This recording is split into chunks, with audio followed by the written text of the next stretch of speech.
После твоего боя дрался Тофик Мусаев, и он потерпел поражение от Мактыбека Оролбая. И мне кажется, что для UFC была бы интересная история, какая-то вот месть за земляка и за твоего друга. Интересен ли тебе бой с Мактыбеком Оролбаем? Ну, Оролбай, во-первых, что это было с весом? Это он там на последний день там они вышли на 165. Сделать 155 я с любым легковесом выйду.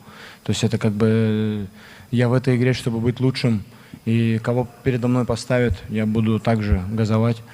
И то есть история вот эта отомстить, не отомстить. То есть были моменты, то есть с Маккини, что я там сказал, отомстил, или еще там с кем это было, кажется, Бонфим, с Нариман Аббасом.